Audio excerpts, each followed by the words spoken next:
आई एक प्रॉब्लेम झाला। काय?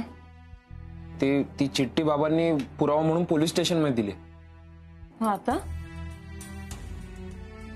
बाबांनी त्या चिठ्ठीची झेरॉक्स वगैरे काढून ठेवले। थांब बघतो।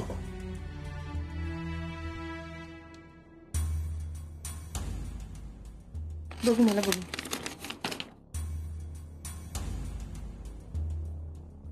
मी पण सांगू शकते हे माऊचं अक्षर नाहीये। माऊ अशा लपून छपून गोष्टी नाही करणार। निदान सत्याची बाजू घेताना तरी ती हा मार्ग नाही निवडणार। मग कोणी केलं असेल? त्या घरात लपून छपून काम करणारी एकच बाई आहे, कला आत्या। अगदी बरोबर। तू एक काम कर, ही चिठ्ठी घेऊन त्या घरी जा आणि काय खरं खोटं ते करून ये आणि सिद्ध होत नसेल ना तर माऊचा सरळ हात पकड आणि घरी घेऊन ये। अगं पण आई बाबा काय बोलतील? रक्षाबंधनच्या दिवशी शपथ घेतोस ना बहिणीचं रक्षण करेन म्हणून।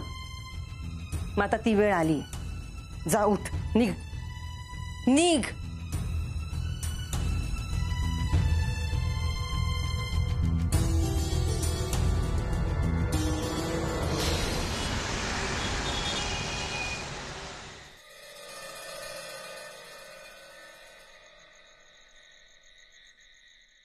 न घाबरता सांग कुणावर संशय येते। पण तू घरातल्यांवरच का संशय घेतेस? म्हणजे कोणीतरी बाहेरचं असूच शकतं ना ज्याने खबर दिली। माझी खबर कधी बी खोटी ठरू शकत नाही सौरभ। अगं मला माहितीये जो कोणी माणूस आहे तो घरातलाच आहे।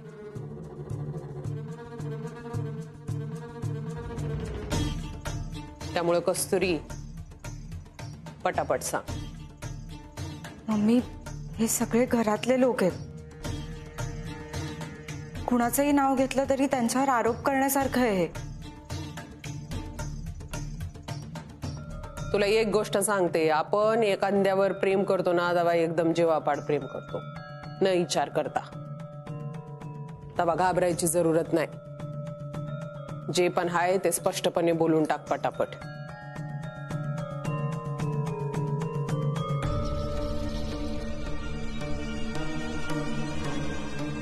माझं तर काही घेणं देणं सुद्धा नाहीये, उगाच या हत्याच्या नादाला लागले। आता या कस्तुरीने माझं नाव नाही घेतलं पाहिजे। कस्तुरी उत्तर दे।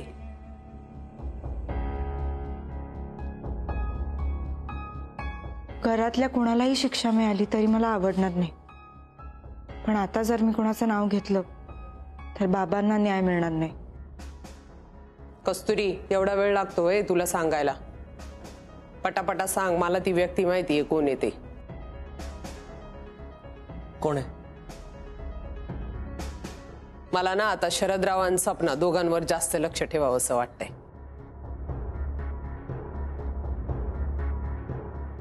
तेच मी असूच शकत नाही कमवती, मी बोललेस तुला। माऊ विजू तू इथे काय करतोस विजू?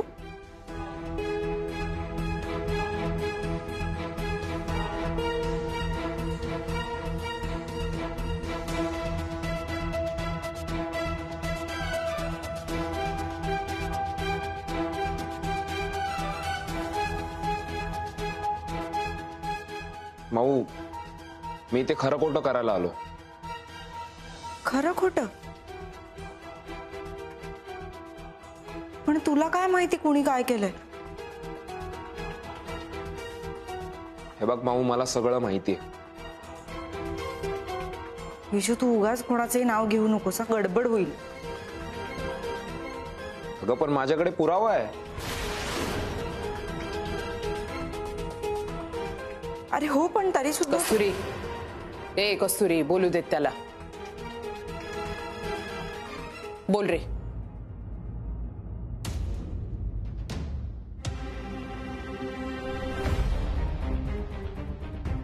हीच ती बाई आहे जिने खबर दिली।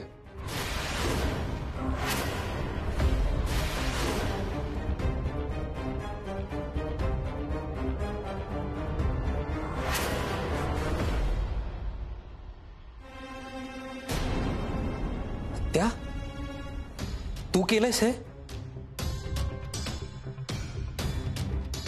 मला वाटलं नव्हतं तू असं करशील.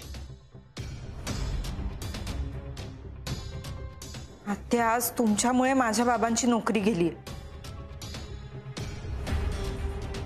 आता मी तुम्हाला सोडणार नाही.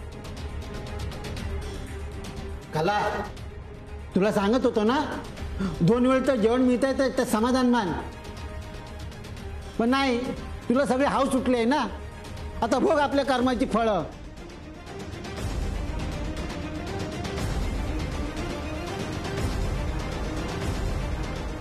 माझ्या घराच्या वाईटावर उठलीस वय. विसरलीस का काय कला, मम्मी अजून जिवंत आहे म्हणून? तुझी हिम्मत कशी बघ.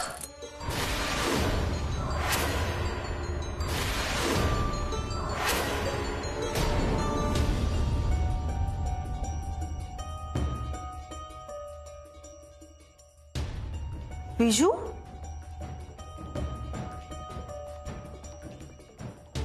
तू इथे काय करतोयस विजू?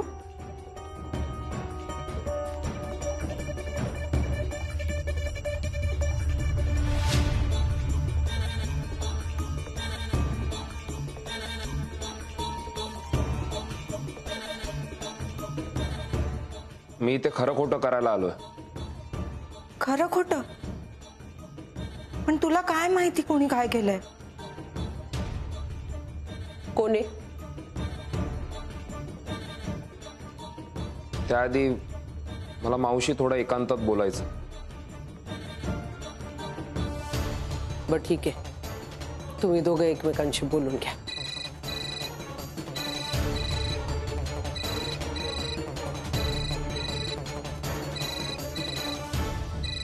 पोलीस स्टेशन मधून फोन आला.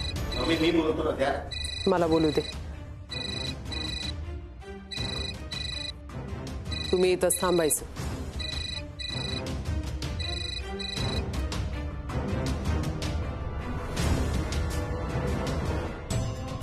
आत्या, मी काहीच केलं नाही तरी मला रांगेत उभे केले. आता तुला उभं केलंय म्हणजे तुझ्यावर संशय आहेस म्हणून सांगते. मी काय म्हणते ते ऐक. माझं ऐकशील तरच तुझा फायदा आहे, कळलं का? काय करू सांगा ना.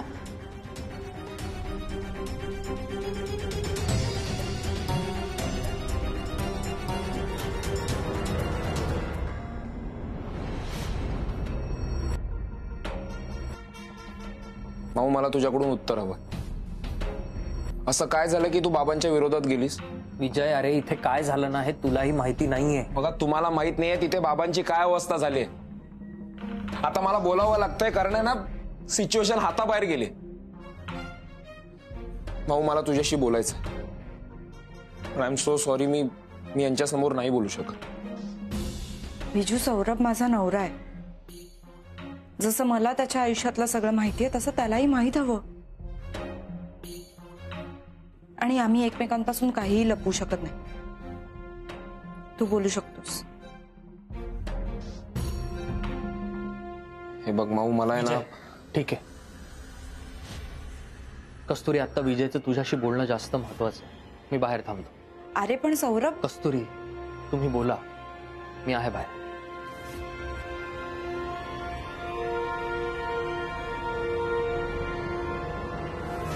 बोल, काय बोलायचं होतं तुला?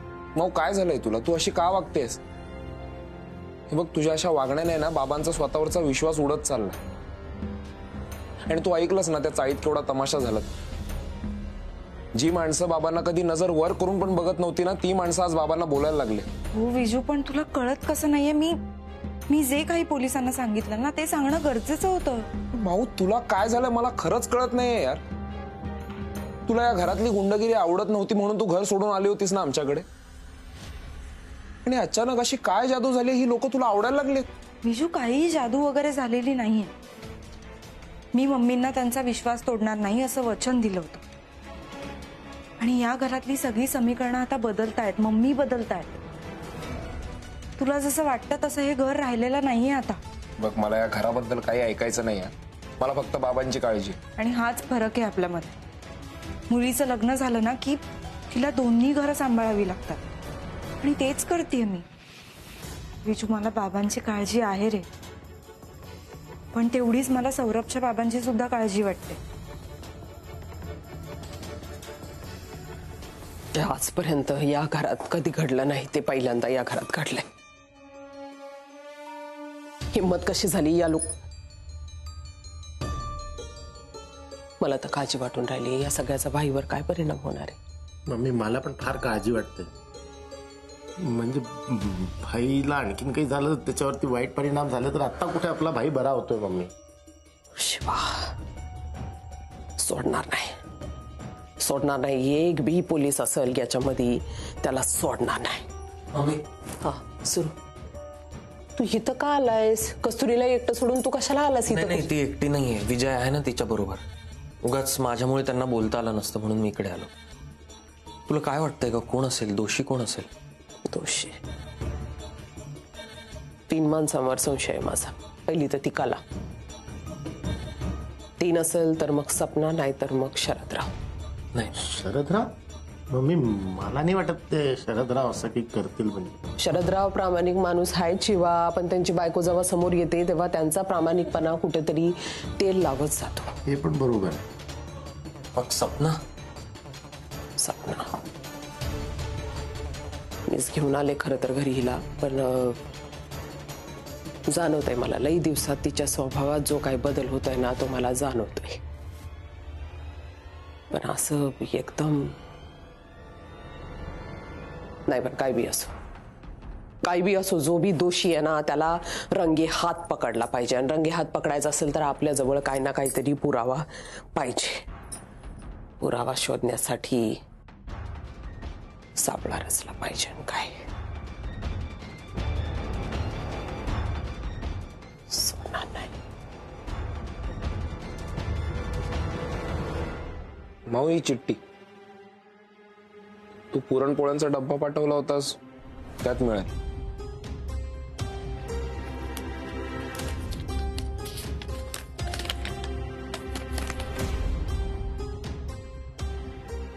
हा तर मम्मींनी मला जो पत्ता सांगितला होता तो आहे, पण हे अक्षर माझं नाहीये. बाबा पण सेम बोलले, हे अक्षर माऊचं नाहीये. मग पत्ता तोच आणि अक्षर वेगळं. म्हणजे घरातलंच कोणतरी आहे. या एका गोष्टीमुळे हे सगळं घडतंय. हे बघ माऊ, बाबा आहे ना फक्त तुझ्या भल्यासाठी हे सगळं करतायत. माझ्या भल्यासाठी? हो. तुझा इथे होणारा छळ आहे ना त्यांना बघवत नाहीये, त्यांना सहन होत नाहीये. आणि तू परत येणार नाहीस म्हणून हा निर्णय त्यांनी घेतलाय. अरे पण तुम्हाला कोणी सांगितलं की माझा इथे छळ होतोय? मी सांगितलं. आणि सांगायची काय गरज आहे? कस्तुरी, या घरात रोज तुझा जो छळ होत होता ना तो तू सहन करत असशील, पण माझ्याच्याने नाही बघवलं ते. म्हणून मीच विजूला सांगितलं सगळं. म्हणजे ही चिठ्ठी ही पण कस्तुरी, काय बोलतेय बाई तू? हे माझं घर आहे. घरातल्या गोष्टी अशा चव्हाट्यावर मांडीन कमी. आणि असं मी केलं असेल ना तर माझ्या 7 पिढी नरकात जातील बरं का. नाही आत्या तुम्ही गैरसमज करून घेऊ नका. गैरसमज तू करून घेतलाय बाई, म्हणून तू माझ्यावर शंका घेतीये. मी जे काय करते ते घराच्या भल्यासाठीच करते.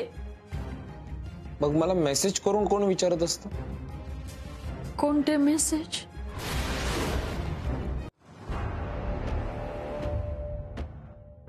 हे बघ, हे मेसेज. मला यातलं काही माहित नाहीये. मग तुमच्या मोबाईल वरून हे मेसेजेस कोणी केले? सपना. आई, अगं मला घरच्यांना फोन करायचा आहे, फोन द्या असं म्हणायचे आणि हे धंदे करायचे का काय? काय गं बाई, चांगल्याची दुनिया राहिली नाही ग. आत्या, आपण आत्ताच तिच्याकडे जाऊया आणि काय ते खरं खोटं करूया. हो चल चल. नाही तर थांब. मी एक काम करते, मी आधी जाते तिला रंगे हात पकडते. नाही तसं नाही केलं तर कमूला वाटेल हे सगळं मी केलंय का? हा, मी जाऊन तिला विचारते, मग तुम्ही दोघं या. ती चिठ्ठी दे बरं मला, दे बरं, दे. या बरं का तुम्ही दोघं जण, मी विचारते तिला.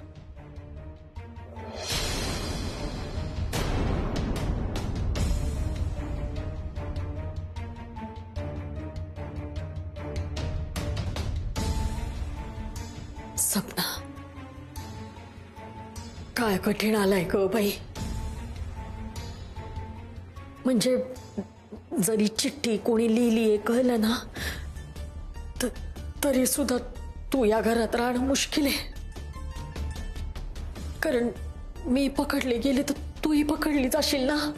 कसं काय? अगं, आपली सगळी कारस्थानं नाही का समोर येणार. आणि माझं एक वेगळं आहे बाई. मी या घरची लेक आहे. काहीतरी जुगाड करून राहील पण या घरात.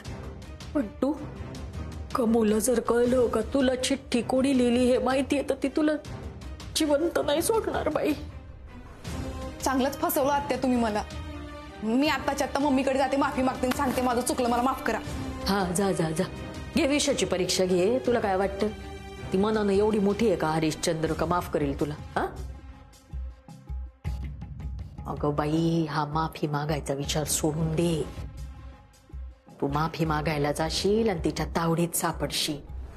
मग ती कशी आहे बाई, ती मला संपवायला कमी नाही करणार तर तू कोण आहे तिच्यासाठी? हो, मग काय करू आत्या आता मी? पळून जा. म्हणजे हे घर सोडून पळून जा. म्हणजे 100% आळ माझ्यावरच है ना? तेच तर हवंय. हे बघ, तुला जर तुझा जीव प्यारा असेल आणि पुन्हा या घरात परत यावं असं वाटत असेल तर आता पळून जाऊन आळ स्वतःवर घेणंच बरं आहे बाई. जगाच्या कुठल्याही कोपऱ्यात मी लपले ना तर मम्मी मला शोधून काढतील. मग इथं राहिली तर काय आहे मग? जीव तुझा धोक्यात आहे का सुरक्षित आहे? विचार कर ना जरा. मग इथं राहिले काय आणि तिकडे गेलं काय, सारखंच आहे, वेगळं काय? सपना, जर तुला परत या घरात यायचं असेल ना तर मी या घरात पाहिजे ना तुला घरात घ्यायला.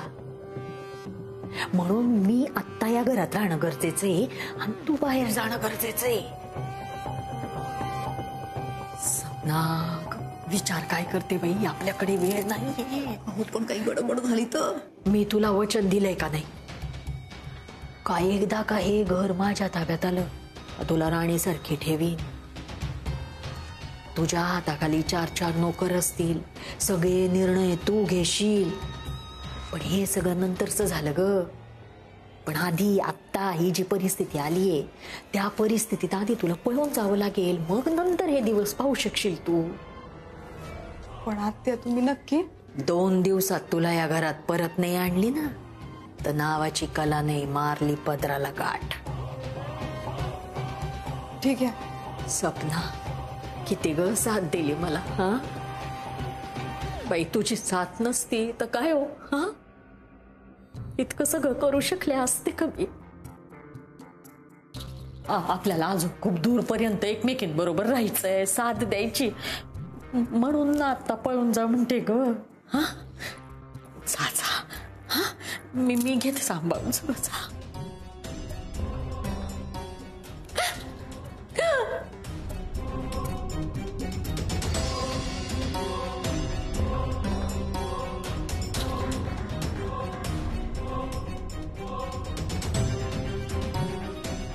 सपना, तुझी साथ इथपर्यंतच होती बाई.